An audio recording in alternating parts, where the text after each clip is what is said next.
Madeleine Djoussé-Mendy, qui est responsable national des femmes de la République des Valeurs. Et à ma droite, vous avez le docteur Salif Diallo, qui est l'administrateur général du parti. Nous vous avons confié à cette conférence de presse, comme vient de le dire Madeleine, suite à l'actualité dramatique du pays. Et avant d'aller plus loin, nous voudrions d'abord présenter nos plus vives et émues condoléances à l'étudiant Abdoulaye Ba, qui a perdu la vie le lundi dernier 9 février, dans des circonstances qui ont ému toute la nation. Nous voudrions aussi, puisque nous sommes en face de la presse, présenter nos condoléances attristées à la presse pour renouveler ces condoléances pour le décès de Georges Déthié Diop, qui était un journaliste émérite, mais également une personne de valeur qui avait le respect de toute la profession. Nous voudrions aussi présenter nos condoléances à la famille du jeune qui serait décédé à Mbour, ainsi que notre sympathie à toutes les personnes qui ont eu à subir des attaques ou des blessures contre leur personne, que ce soit du côté des étudiants comme du côté des forces de défense et de sécurité. Toute personne qui a eu à être blessée grièvement, légèrement, mais particulièrement à l'étudiant Ndoye, dont on a vu qu'il a perdu un de ses yeux, un œil, dans des circonstances très graves. L'énuméré de cette situation montre que nous sommes dans une situation exceptionnelle de crise au Sénégal, puisque des personnes ont été éborgnées, d'autres ont perdu la vie, d'autres ont subi des traumatismes physiques importants pour s'être jetés depuis le 4e étage, vous imaginez, au Sénégal, au XXIe siècle. Des étudiants en sont réduits à se jeter du 4e étage pour échapper à un incendie.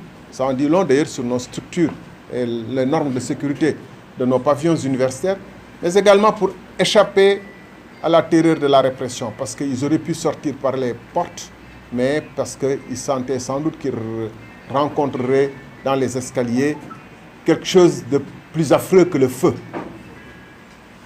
C'est dans ces circonstances précisément que l'étudiant Cheikh Ndoye a perdu un œil pour avoir subi un tir à bout portant d'une balle à blanc, alors qu'il voulait s'échapper, s'extirper de sa chambre. Comment peut-on tirer à bout portant avec une arme sur une personne désarmée? Ça, c'est le comble de l'intolérable, de l'inexplicable, de l'innommable. Et on a vu un ministre de l'Intérieur qui s'est efforcé à dire que je condamne, je ne suis pas avec la violence, je ne condamne pas la violence, je ne suis pas dans la violence, mais qui n'a jamais nommé cette violence-là, mis un visage et des noms et des expressions sur cette violence impossible qui a ému tout le peuple. Mesdames, Messieurs, la mort d'Abdoulaye Ba et les circonstances tragiques dans lesquelles elle est survenue ont ému les Sénégalais. Je crois que chaque Sénégalais, chaque Sénégalaise se voit comme parent, oncle, grand frère, mère d'Abdoulaye Ba.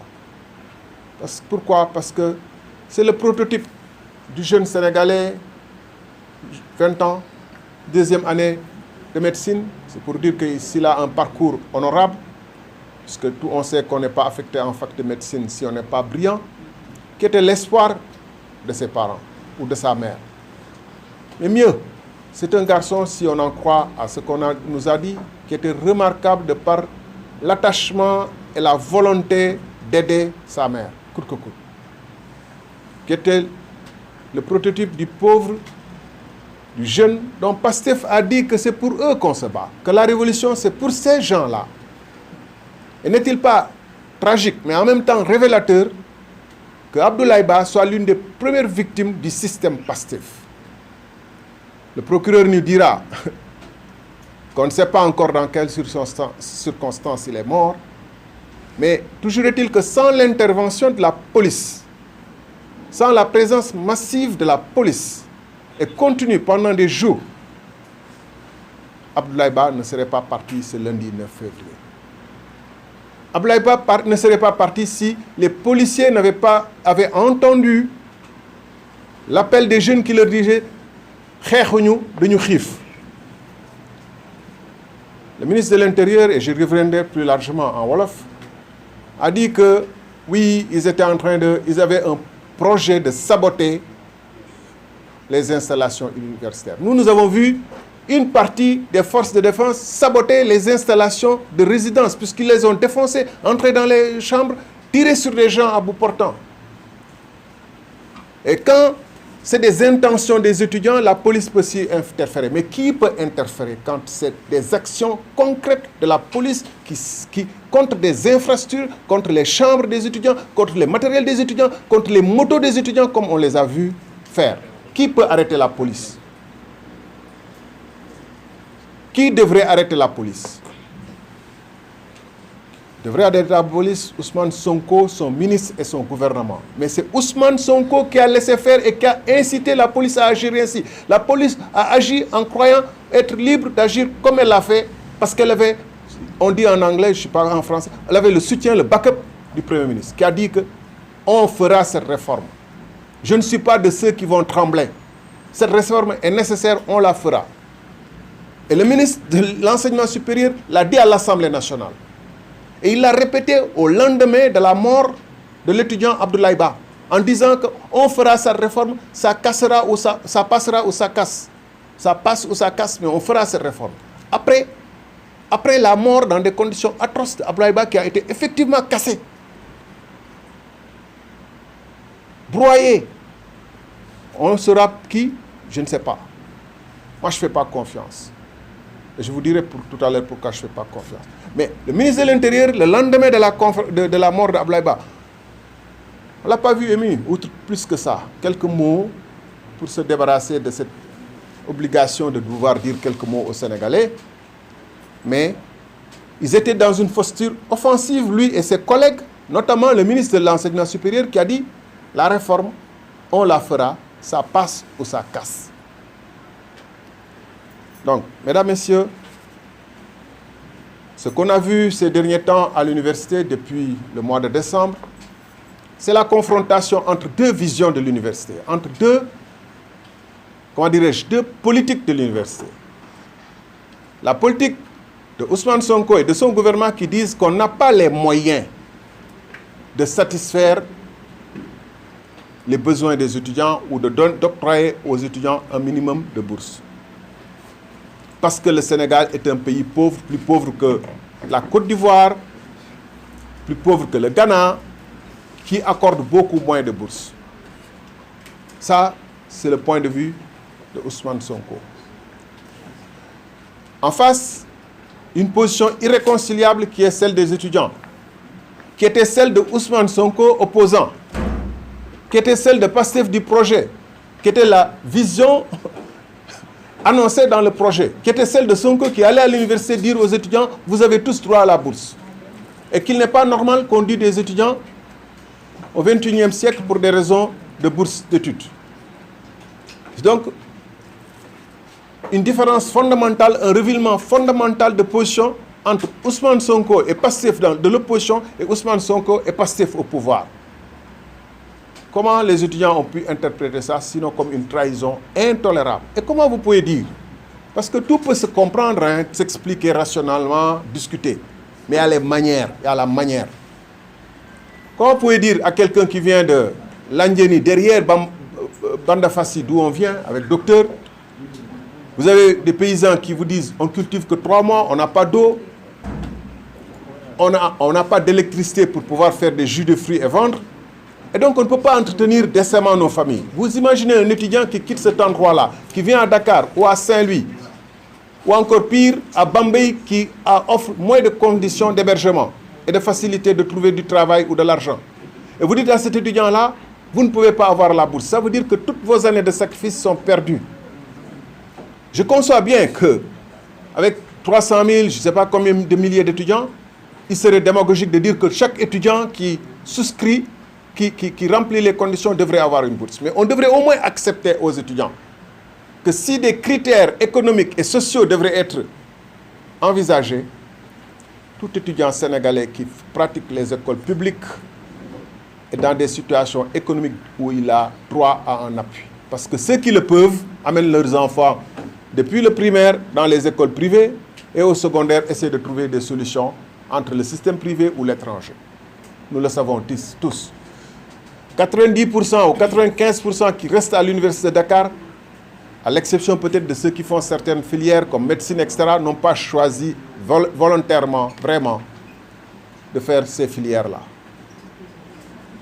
Et si on regardait que les critères d'ordre économique, le président Diomaye est le premier à l'avoir dit pendant la campagne, pour amadouer et courtiser les étudiants, après d'autres présidents, on est tous d'accord que beaucoup de Sénégalais n'auraient pas connu la réussite, n'auraient pas pu servir aujourd'hui à des niveaux très élevés leur pays s'ils n'avaient pas bénéficié d'un système de bourse.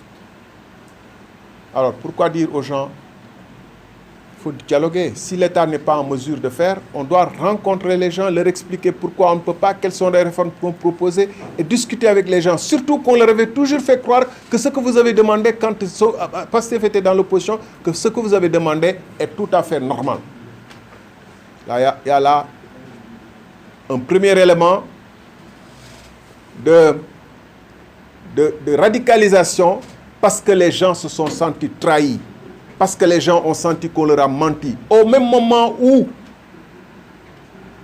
Pastef continue à assumer son train de vie. Le président de l'Assemblée a dit « j'assume, j'achète les voitures ». Le Premier ministre assume de louer des vols privés, des jets privés. Ils assument de garder leurs fonds politiques. Ils assument de conserver les agences. Ils assument. C'est un gouvernement qui assume quand il s'agit de ses privilèges et qui dit aux autres, aux pauvres et aux gens qui ont besoin d'appui, non, on ne peut rien faire pour vous et on est prêt à se bagarrer. Le deuxième élément de violence, qui est une violence toujours verbale et qui a exacerbé la crise, c'est de consister à dire aux étudiants, Boulen Nehe, nous Marlo, on fera avec vous le gatsa, mais on ne priera pas. J'étais avec des étudiants le 9, je pense que c'était le 7 décembre, lors de la journée soi-disant des victimes, que Pastef a organisé au Grand Théâtre, quand le Premier ministre Ousmane Sonko a dit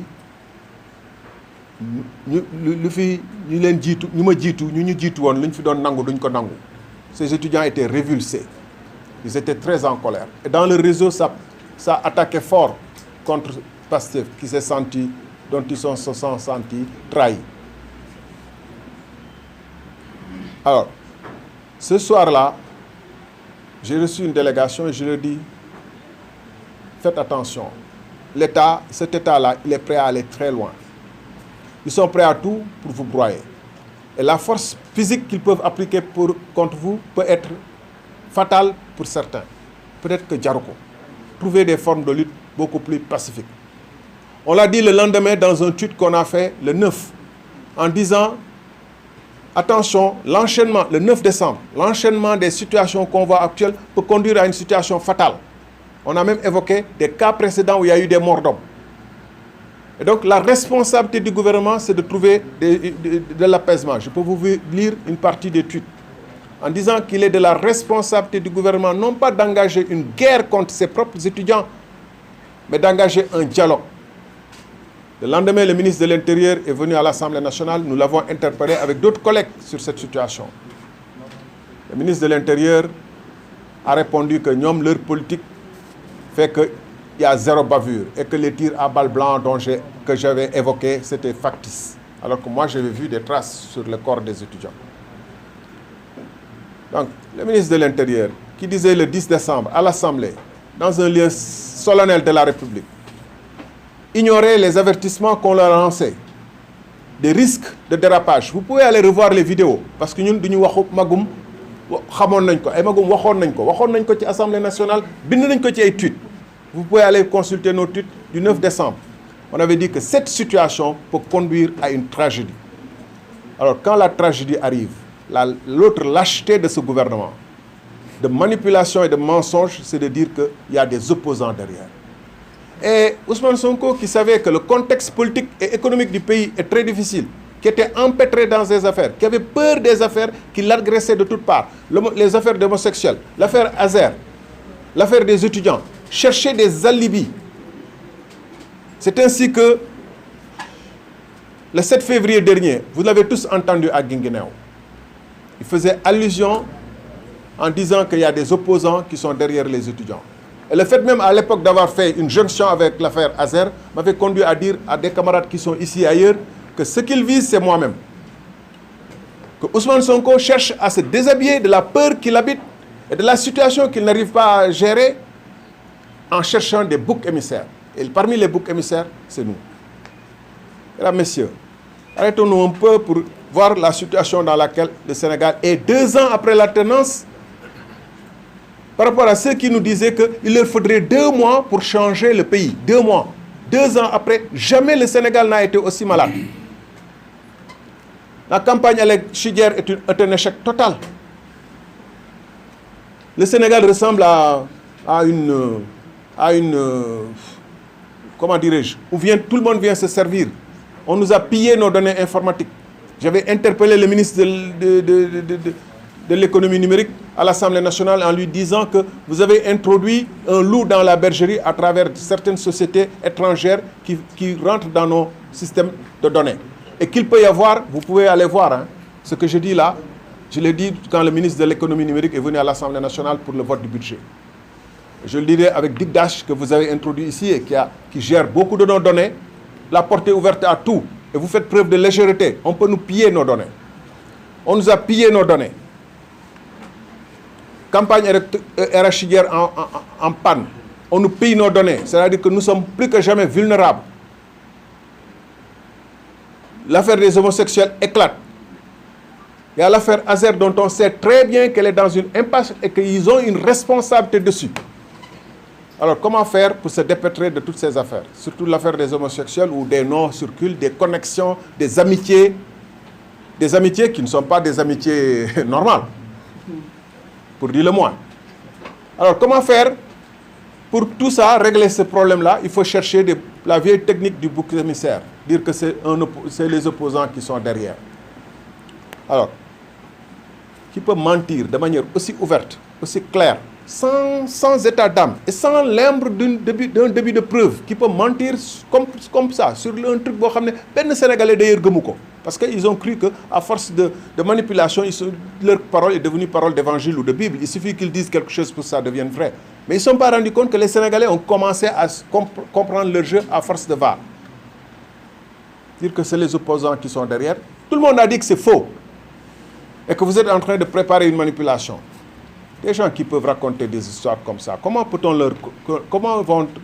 les croire si demain ils nous sortent des choses en disant que l'enquête a montré ceci a montré cela, d'autant plus qu'il y a beaucoup de gens actuellement en prison dont on sait bien que tapale rek moo leen fa téye. Donc voilà ce que je voulais dire en français comme introduction, mais je dis cette situation-là, waa nguur gi en particulier le Premier ministre a une très forte responsabilité là-dedans et elle montre aussi leur peu d'empathie. Le régime Pastef a fait croire aux Sénégalais que c'est des patriotes, ils aiment les Sénégalais, ils sont pour eux. Non. Quand l'université était dans des problèmes énormes, le président de la République était en tournée politique, soi-disant, le Premier ministre était en tournée soi-disant politique. Le lendemain, la veille du drame là, du lundi, le dimanche 8 février, ils étaient au CICES en train de danser et de s'amuser pendant que toutes les universités du Sénégal étaient dans une sorte de tragédie. On a vu gars yi di tëb di dal. Tragédie yi ñëwee nag, quand la tragédie s'est présentée, leur premier réflexe c'est de chercher des boucs émissaires.